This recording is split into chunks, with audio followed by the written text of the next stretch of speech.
होतं त्याप्रमाणे आमची आधीपासूनच तयारी होती आणि त्याप्रमाणे आम्ही दोन्ही पक्षांनी आमचे जे इच्छुक असतील आणि त्यांचे जे इच्छुक असतील यांचे फॉर्म आपापल्या पक्षांकडे दिले होते आणि त्याप्रमाणे ज्याप्रमाणे वर पक्षश्रेष्ठी ठरवतील त्याप्रमाणे आम्ही निवडणुकीसाठी तयार आहोत आणि ज्याप्रमाणे जिथे महाराष्ट्र नवनिर्माण सेना जर 2 सीट घेत असेल तिथे आम्ही उद्धव बाळासाहेब ठाकरे या पक्षाला 2 सीट देणार आहोत. त्याचबरोबर राष्ट्रवादी आणि यांची अजून वाटाघाटी सुरू आहे, तर तशीच वेळ आली तर त्यातही पक्षश्रेष्ठी ठरवतील त्याप्रमाणे जागा वाटप आम्ही प्रेमाने आणि आनंदाने करणार आहोत.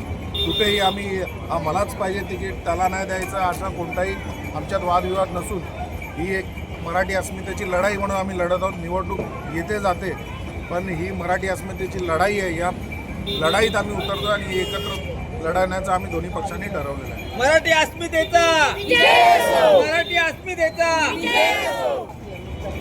ज्या दिवशी दोन्ही ठाकरे बंधू एकाच व्यासपीठावर आले त्या दिवशी उद्धव साहेबांनी एक वाक्य बोललेलं ते अजून मला आठवतं आहे की आम्ही एकत्र आलो एकत्र राहण्यासाठी.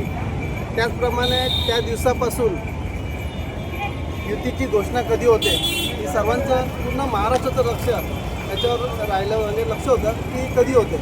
पण आज महापालिकेच्या निवडणुकीच्या तोंडावर दोन्ही ठाकरे बंधूंनी ज्या घोषणा केलेली आहे त्याच्यामुळे सर्व मनसे असो किंवा शिवसेना उद्धव बाळासाहेब ठाकरे दोन्ही पदाधिकारी अत्यंत आनंदित आहेत. दिव्यातच नव्हे पूर्ण महाराष्ट्र सर्व त्याचा जल्लोष साजरा करत आहे.